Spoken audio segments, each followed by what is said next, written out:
Chers amis, bienvenue sur la chaîne YouTube Sur les pas du Padre Pio.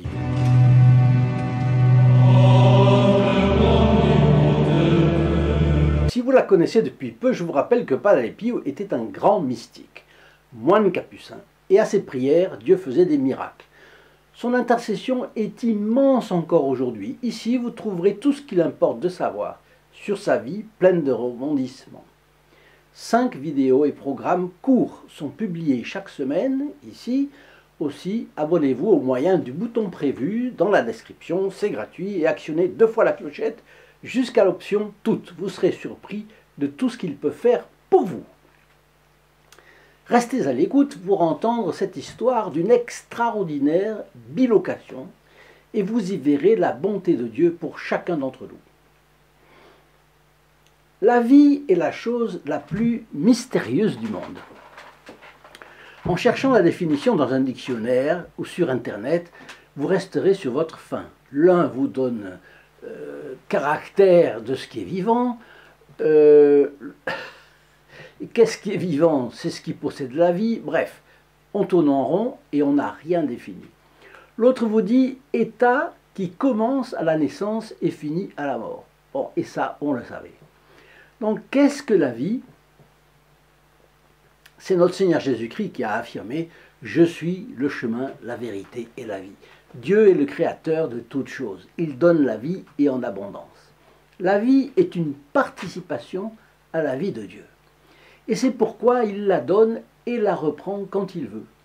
Dans le Deutéronome, au chapitre du cantique que Moïse chante aux Hébreux avant de mourir, il dit « Voyez maintenant que je suis le seul Dieu, et qu'il n'y a point d'autre Dieu que moi. C'est moi qui fais mourir et qui fais vivre. » C'est au chapitre 32, verset 39. Le 5e commandement de Dieu nous ordonne « Tu ne tueras point ». Ce qui est formulé de manière absolue doit être compris de manière absolue. Ne tue pas. Depuis toujours, l'Église a suscité des maisons accueillant les pauvres et soignant les malades, lépreux, pestiférés, tuberculeux, etc., toutes maladies contagieuses. Voyez l'hôpital du Padre Pio, par exemple.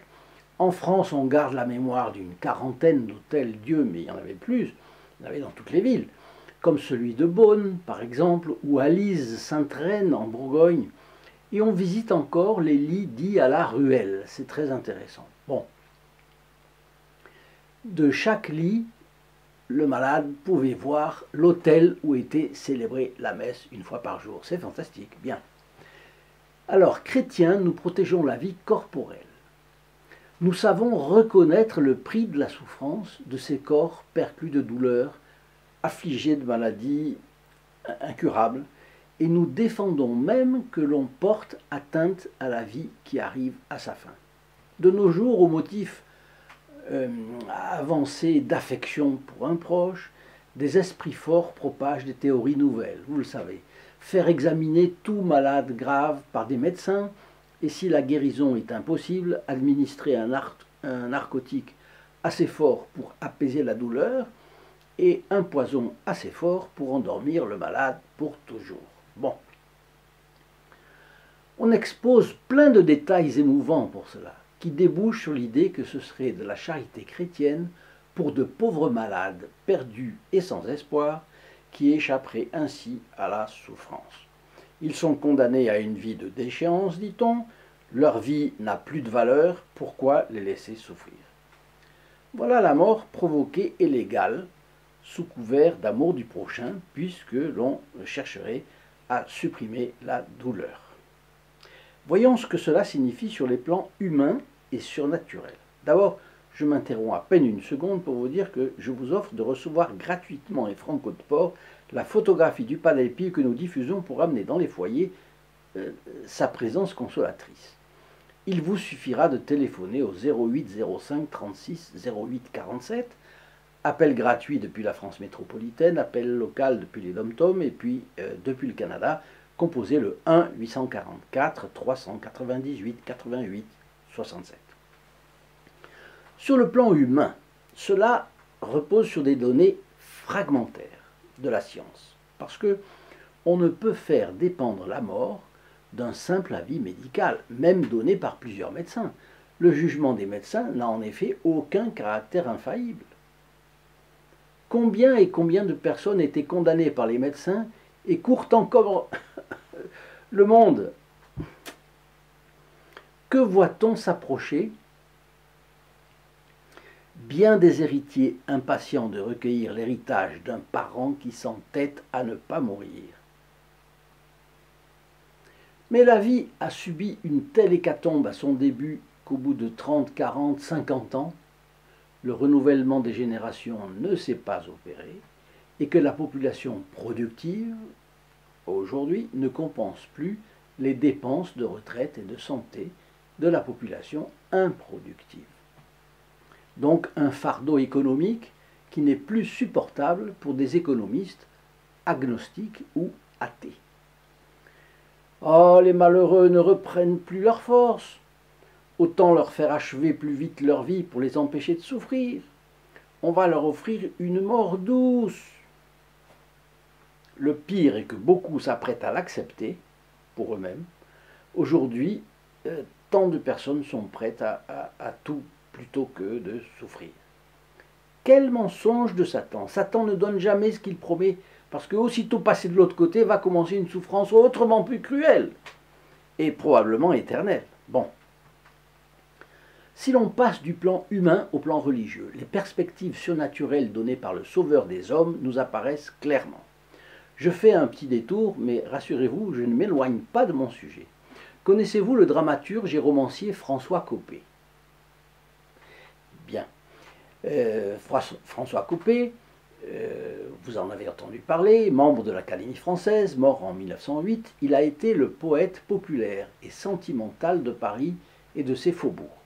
Une grave maladie l'a fait souffrir et approcher 2 fois de la mort. Il a raconté comment ces douleurs, patiemment supportées, l'ont reconduit à l'Église catholique. Il est devenu catholique pratiquant.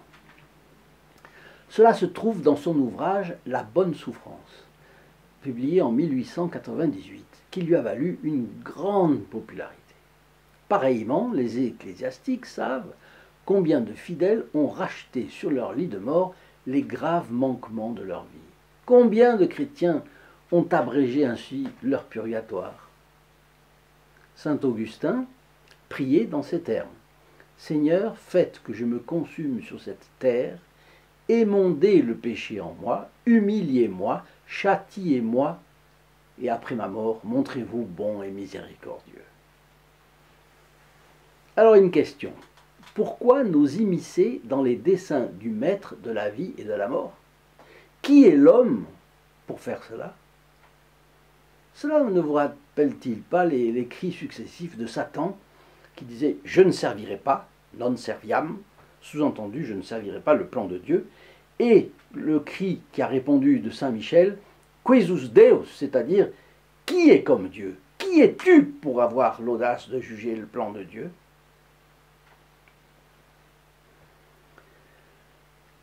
Savons-nous si ces malades n'ont pas besoin, pour le salut de leur âme, de la purification des souffrances du dernier moment?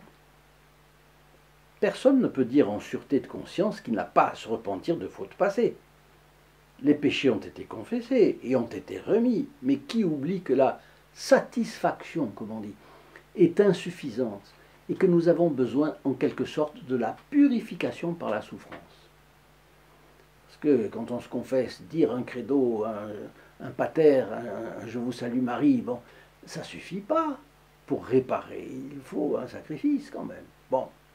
Je me souviens d'un anticlérical qui essayait de se moquer de l'Église en ricanant sur la conception doloriste de l'Église. Selon lui, l'Église cultivait l'admiration de la douleur et l'imposait à tout le monde. Mais ce n'est pas vrai, pour les raisons que je vous ai énoncées tout à l'heure. Personne plus que les catholiques, les prêtres et les religieuses n'a fait en faveur des malades, y compris sur les champs de bataille, y compris dans les lointains pays de mission. Mais il faudra toujours réparer, que ce soit ici-bas ou de l'autre côté. Celui qui, par une fausse pitié, supprimerait la vie d'un moribond lui rendrait le plus mauvais service. On ne peut prétendre que la morale catholique soit cruelle sous le prétexte qu'elle serait impitoyable à la souffrance humaine. D'abord, la contribution des médecins catholiques à la diminution de la douleur a été énorme dans l'histoire. Et on dispose aujourd'hui de moyens qui permettent de la diminuer encore plus. Les unités de soins palliatifs y travaillent aussi jour et nuit, contre la souffrance physique et contre la souffrance psychologique. C'est lorsqu'on n'a pas suffisamment recours aux soins palliatifs que l'on peut dire qu'on est cruel avec les malades et les agonisants. Bref, Dieu Tout-Puissant est le créateur de la vie et seul lui a le droit de nous l'enlever. Il n'est jamais licite, en aucune circonstance, de supprimer volontairement un malade. Le mot latin suicidium est composé du préfixe sui, soit, et du verbe cedere, signifiant tuer. Il désigne l'acte délibéré de mettre fin à sa propre vie. Alors je vais vous raconter maintenant un cas de bilocation du Padre Pio en rapport direct avec ce sujet.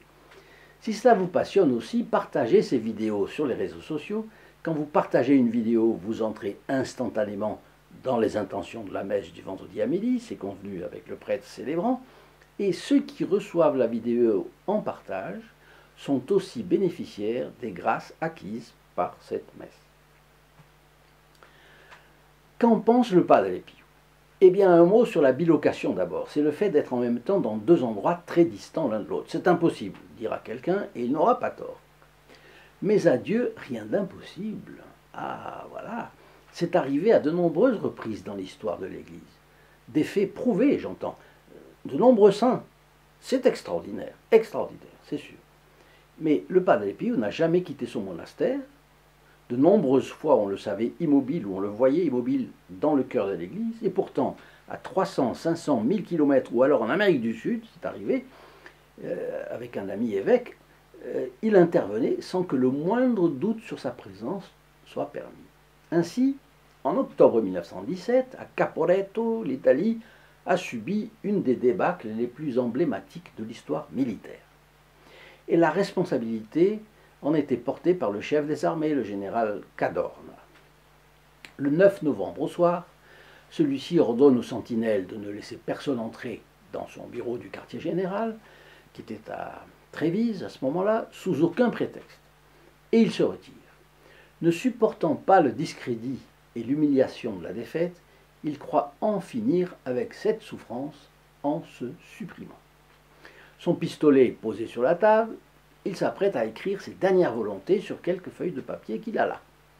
Mais à sa stupéfaction, il voit quelqu'un qui fait irruption dans la salle.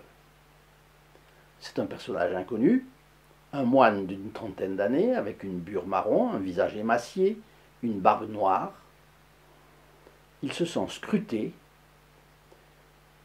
analysé et compris jusqu'au fond de l'âme.